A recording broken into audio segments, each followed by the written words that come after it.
사람이 싫어진 게 아니라 관계가 무거워진 날이 있습니다. 누군가가 나쁜 말을 한 것도 아닌데 연락이 오면 숨이 먼저 막히는 날이 있습니다. 좋은 사람인 건 알겠는데 답장을 쓰는 손이 무거운 날이 있습니다. 대화가 끝나고 나서도 마음이 쉬지 못하고 계속 머릿속으로 되감기되는 날이 있습니다. 요즘 우리는 관계를 잃는 게 두려워서가 아니라 관계에 잠식되는 게 두려워서 지칩니다. 나를 지키려고 거리를 두면 차가운 사람이 된 것 같고 계속 맞춰주면 내가 사라지는 것 같아서 결국 둘 다 아픕니다. 오늘 이 영상은 손절을 부추기려는 이야기가 아닙니다. 관계를 붙잡는 법이 아니라 관계 속에서 나를 잃지 않는 법을 이야기합니다. 공자와 노자와 석가모니가 서로 다른 길에서 관계를 다뤘던 마음의 기술을 지금 우리의 언어로 풀어보겠습니다. 지금 이 이야기가 마음에 도움이 된다면 구독과 좋아요로 조용히 곁을 지켜주세요. 댓글에 한 문장만 남겨주세요. 요즘 당신을 가장 지치게 하는 관계는 어떤 관계인가요? 당신의 한 문장이 누군가에게는 오늘 밤의 숨구멍이 될 수 있습니다. 관계 피로는 의외로 단순한 구조를 가집니다. 내가 주는 것의 양이 내가 회복하는 속도를 오래 앞지르면 지칩니다. 그리고 그 지침은 대개 어느 날 갑자기 폭발하는 게 아니라 조용히 쌓입니다. 처음엔 착해서 견디고, 다음엔 습관이라서 견디고, 그 다음엔 미안해서 견디다가 마지막에는 아무 이유 없이 사람 자체가 부담이 됩니다. 이 지점에서 우리는 스스로를 오해합니다. 내가 성격이 나빠졌다고 생각하고 내가 이기적이 됐다고 생각합니다. 하지만 많은 경우 당신이 변한 게 아니라 당신의 경계가 다른 것입니다. 경계가 다르면 친절도 마모됩니다. 예전에는 따뜻하게 할 수 있던 말이 어느 순간엔 의무처럼 느껴집니다. 의무로 하는 친절은 결국 원망으로 변하고 원망은 관계를 망칩니다. 그래서 관계 피로를 푸는 첫걸음은 상대를 바꾸는 것이 아니라 내 경계를 수리하는 것입니다. 여기서 석가모니의 관점이 먼저 도움이 됩니다. 불교에서는 고통이 바깥에서만 오지 않고 내 안에 붙잡힘에서 커진다고 봅니다. 관계가 힘든 이유는 종종 한 사람 때문이 아니라 그 관계가 내 안에서 차지하는 자리가 너무 커졌기 때문입니다. 내가 인정받고 싶은 마음, 거절당하기 싫은 마음, 미움받기 싫은 마음이 관계에 달라붙으면 관계는 사람이 아니라 시험지가 됩니다. 시험지가 되는 순간 대화는 대화가 아니라 평가가 됩니다. 한마디를 말하고도 점수를 매기고 표정을 읽고 의미를 추측하고 계속 불안해집니다. 이때 마음은 쉬지 못하고 결국 사람 자체가 피곤해집니다. 석가모니의 길은 여기서 아주 단순한 기술을 줍니다. 지금 내 안에 무엇이 붙어 있는지 알아차리는 것입니다. 상대의 말이 아니라 내 반응을 먼저 보는 것입니다. 지금 나는 인정받고 싶어서 흔들리는가? 지금 나는 미움받을까봐 긴장하는가? 지금 나는 좋은 사람이라는 이미지를 지키려고 애쓰는가? 이 질문은 상대를 비난하기 위한 질문이 아닙니다. 나를 지키기 위한 질문입니다. 알아차림은 해결이 아니라 분리입니다. 분리가 생기면 숨이 들어옵니다. 나는 이 사람에게 휘둘리는 사람이 아니라 지금 휘둘림이 올라오는 중입니다. 나는 관계가 끝날까 두려운 사람이 아니라 지금 두려움이 올라오는 중입니다. 상태는 바뀔 수 있습니다. 노자는 또 다른 방향에서 같은 문제를 만집니다. 노자는 억지로 맞추고 억지로 끌어가려는 힘이 흐름을 망친다고 보았습니다. 관계도 비슷합니다.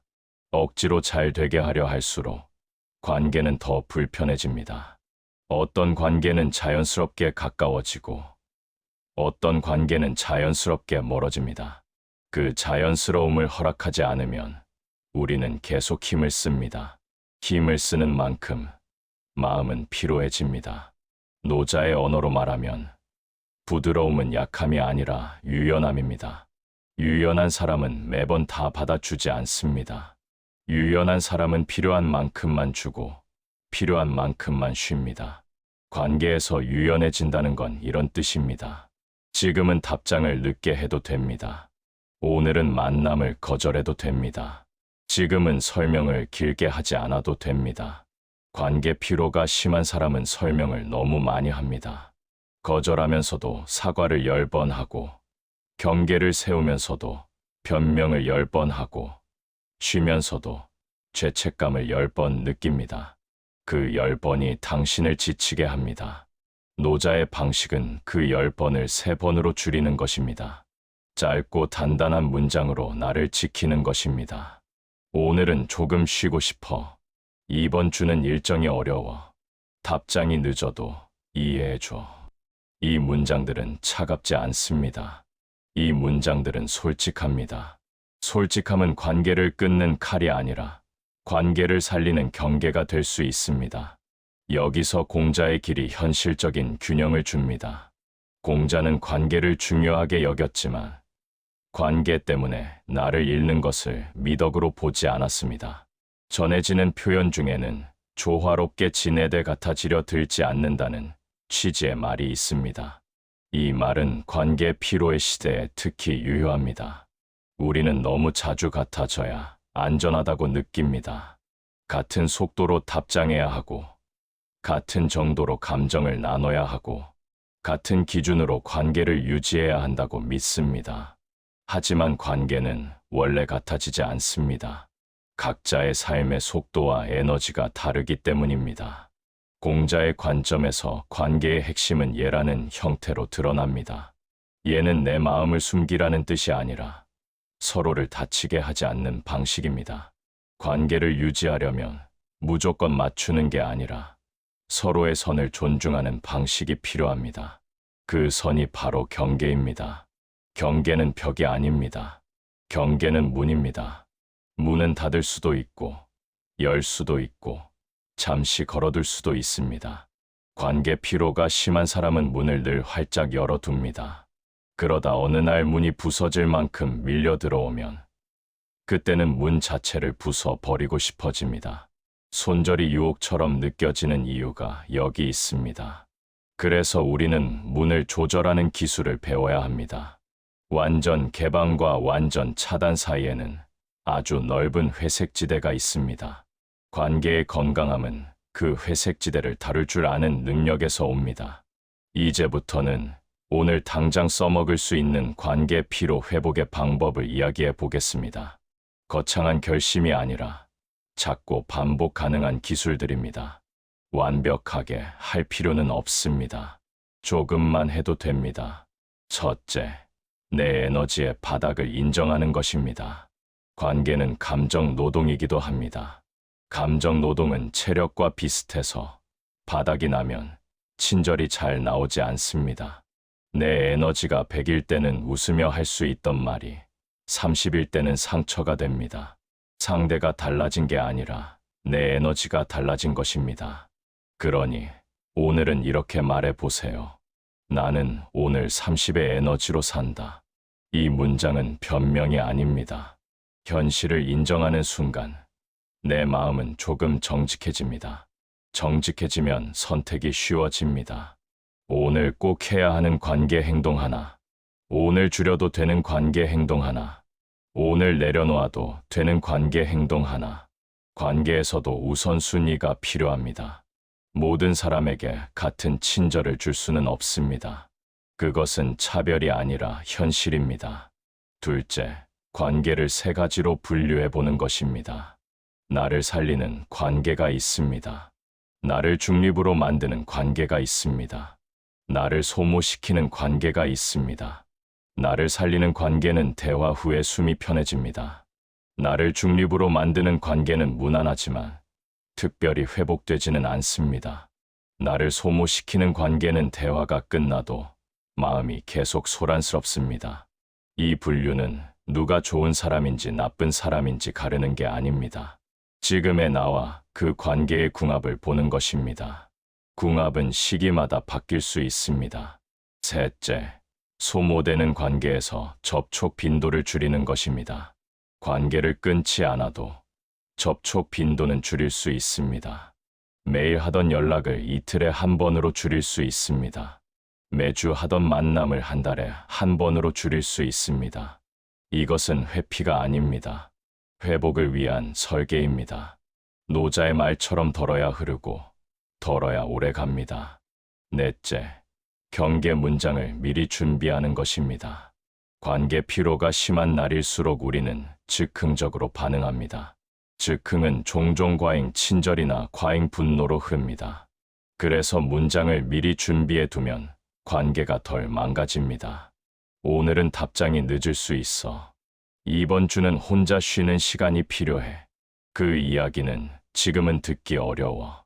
그 부탁은 이번엔 못 해줄 것 같아. 짧고 단정한 문장은 차갑게 들릴까 봐 두려울 수 있습니다. 하지만 길고 애매한 문장은 오해를 키웁니다. 오해가 쌓이면 결국 더 큰 상처가 생깁니다. 공자의 관점에서 보면 이것이 서로를 다치게 하지 않는 예의가 될 수 있습니다. 내 한계를 솔직히 말하는 것은 무례가 아니라 경계의 예입니다. 경계의 예가 있어야 관계는 오래 갑니다. 다섯째, 죄책감을 다루는 것입니다. 관계 피로에서 가장 무서운 것은 나쁜 사람 콤플렉스입니다. 거절하면 나쁜 사람 같고, 답장이 늦으면 나쁜 사람 같고, 혼자 있고 싶으면 나쁜 사람 같아집니다. 석가모니의 관점에서 보면 이것은 마음이 만들어낸 추가 고통입니다. 쥐고 싶은 마음 위에 죄책감을 얹고 거절하고 싶은 마음 위에 자기 비난을 얹습니다. 그래서 두 배로 지칩니다. 죄책감이 올라오면 이렇게 말해 보세요. 나는 관계를 포기하는 게 아니라 나를 회복시키는 중이다.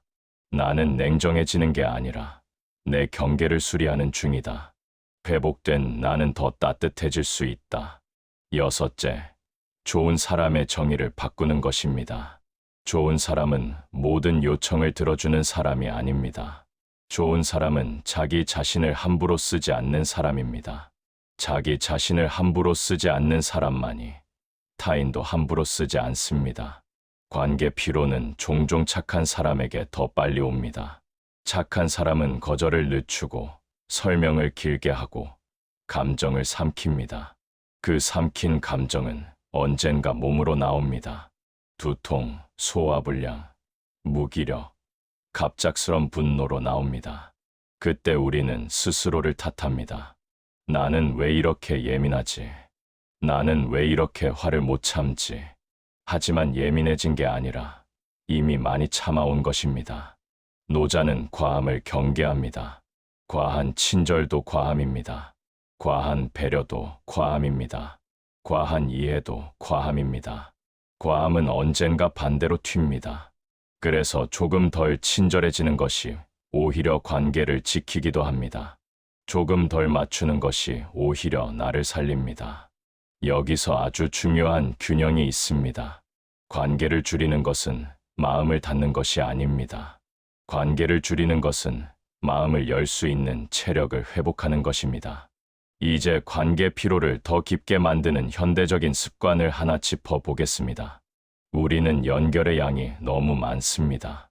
메신저, 단체방, 알림, 읽음 표시, 즉시 반응의 문화가 마음을 계속 깨웁니다. 관계는 본래 숨을 쉬어야 합니다. 하지만 끊임없이 연결되어 있으면 관계는 숨을 쉬지 못합니다. 숨을 못 쉬는 관계는 결국 무거워집니다. 그래서 오늘은 아주 작은 환경을 바꿔보세요.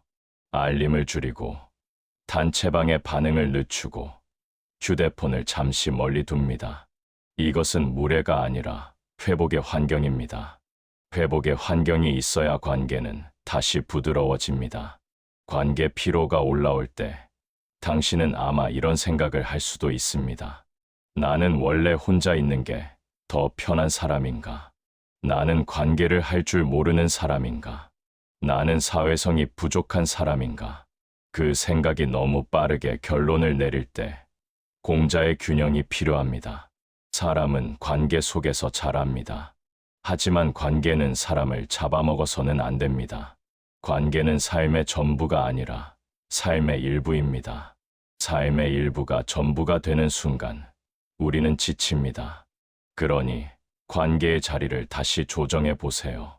관계가 내 인생의 주인이 아니라 내 인생의 손님이 되게 하세요. 손님은 맞이하되 집주인은 나입니다. 이 문장을 마음에 세워두면 좋습니다. 집주인이 나라는 감각이 돌아오면 관계가 덜 두렵습니다. 석가모니의 자비는 여기서 오해 없이 꺼내야 합니다. 자비는 무조건 참는 것이 아닙니다. 자비는 나를 포함한 모든 존재의 고통을 줄이는 방향입니다. 내가 계속 참다가 결국 폭발해서 누군가를 상처낸다면 그것은 자비가 아닙니다. 그러니 자비로운 선택은 종종 이렇게 생겼습니다. 지금은 내가 쉬어야 한다. 그래서 나는 오늘 거절한다. 그래서 나는 오늘 늦게 답한다. 이것은 상대를 버리는 게 아닙니다. 관계를 지속 가능한 형태로 바꾸는 것입니다. 지속 가능성이 없는 친절은 언젠가 관계를 무너뜨립니다. 노자의 흐름으로 말하면 관계도 계절이 있습니다.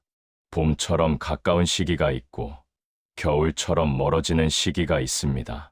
겨울의 거리를 죄로 만들지 마세요. 겨울이 있어야 봄이 옵니다. 공자의 예로 말하면 가까움에도 예가 있고 멀어짐에도 예가 있습니다. 가까울 때는 함부로 하지 않는 예가 필요하고 멀어질 때는 무례하지 않게 멀어지는 예가 필요합니다. 예는 결국 서로를 다치게 하지 않는 기술입니다. 이제 당신이 가장 현실적으로 어려워하는 장면을 떠올려 보세요. 거절해야 하는데 미안한 장면, 나를 힘들게 하는 이야기를 계속 들어줘야 하는 장면, 사람을 만나고 나면 며칠씩 회복이 필요한 장면. 이 장면들에서 우리가 연습해야 할 것은 딱 두 가지입니다. 경계를 세우는 말, 경계를 세운 뒤에도 나를 비난하지 않는 마음, 말은 짧게, 마음은 따뜻하게. 이 두 가지가 함께 갈 때 관계는 덜 무너집니다.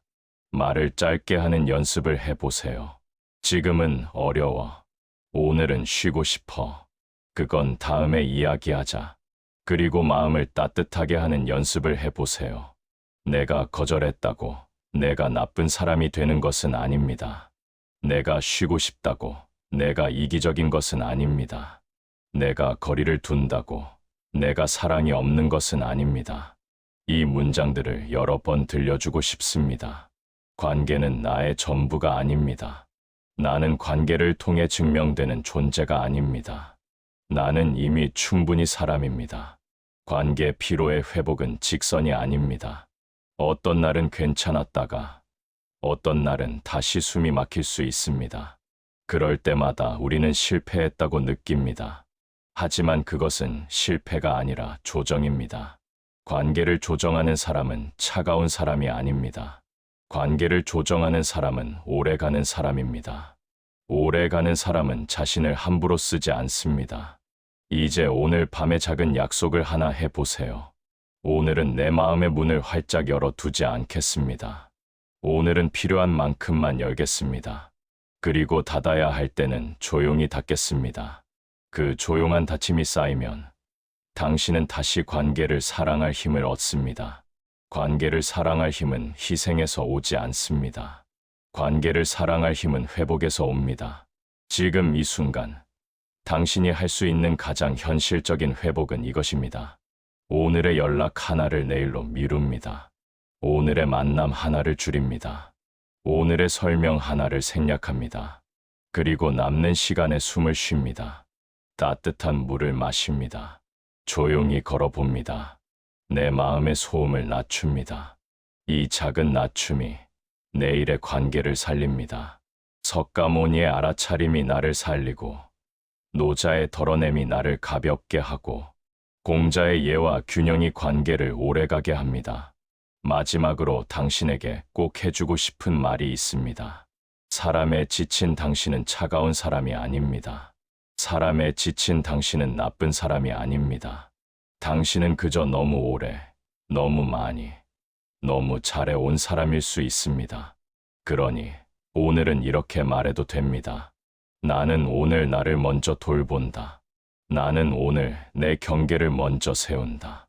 나는 오늘 내 마음의 집주인으로 산다. 오늘의 한 문장이 마음에 남았다면 다음 밤을 위해 구독을 눌러주세요. 좋아요는 이 이야기가 더 많은 지친 마음에게 닿게 해줍니다. 댓글로 한 줄만 남겨주세요. 오늘 당신이 스스로에게 해주고 싶은 가장 따뜻한 말은 무엇인가요?